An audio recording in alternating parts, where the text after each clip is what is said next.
May 9, 2018, 1:34 p.m. Last updated, May 9, 2018, 1:38 p.m. President Donald Trump brought up removing White House press credentials from fake news media after a report showed evening news coverage of his presidency on network television has been overwhelmingly negative. All while his approval rating has been improving. The fake news is working overtime, Trump said in a tweet on Tuesday, May 9 morning. Just reported that, despite the tremendous success we are having with the economy, why do we work so hard in working with the media when it is corrupt? Take away credentials? The fake news is working overtime. Just reported that, despite the tremendous success we are having with the economy,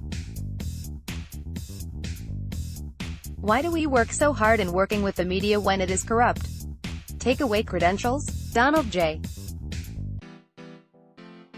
Trump, at Real Donald Trump, May 9, 2018 of the 1,601 explicitly positive and negative statements about Trump by reporters on ABC, CBS, and NBC Evening News, 90% were negative between Jan.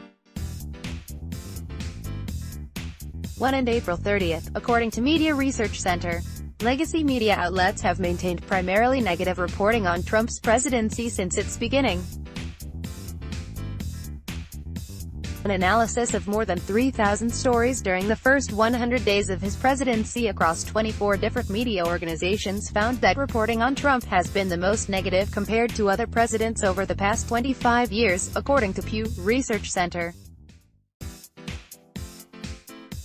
The research shows that only 5% of media reporting during the first 60 days was positive.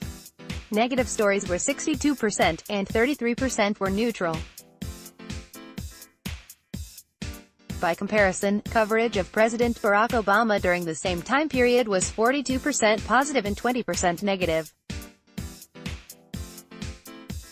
For President George W. Bush, the number was 22% positive and 28% negative.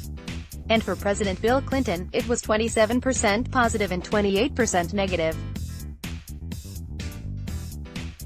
The study also revealed that most media coverage of Trump focused on his character traits rather than his policies. Yet, in recent months, Americans increasingly like what Trump is doing.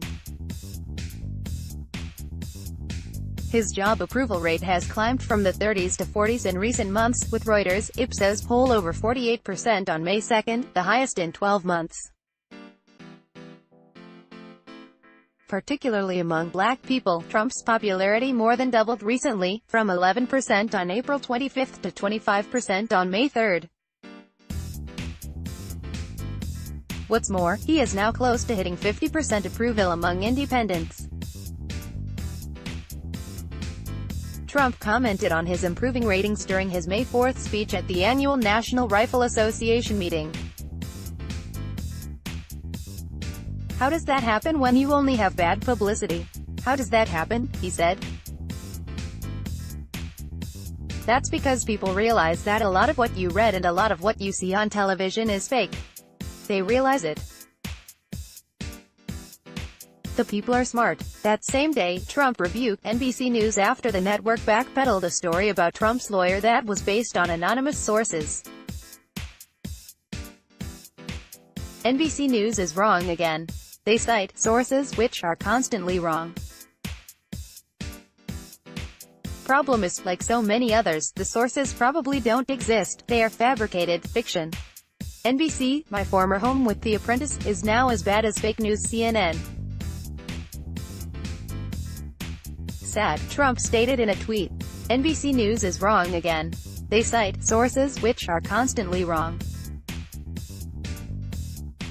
Problem is, like so many others, the sources probably don't exist, they are fabricated fiction. NBC, my former home with The Apprentice, is now as bad as fake news CNN. Sad, Donald J. Trump, at Real Donald Trump, May 4, 2018, Trump has said multiple times he doesn't consider all media untrustworthy. "I have to tell you, there are some great professionals too in that world," Trump said during a roundtable on tax reform in Cleveland, Ohio, on May 5. but he's repeatedly called some of the largest left-leaning outlets, CNN, NBC, CBS, ABC, The New York Times, The Washington Post, fake news. In fact, he's used the phrase fake news 196 times in his tweets, according to the Trump Twitter archive. The Republican Party even announced the Fake News Awards in January, listing 10 examples of news stories, some of them with major implications, that turned out to be wrong or outright false. The Epoch Times' Jasper Packard contributed to this report. Recommended video: Ivanka Trump asked about lessons she learned from her dad. She listed 5 principles: share tweet, share email.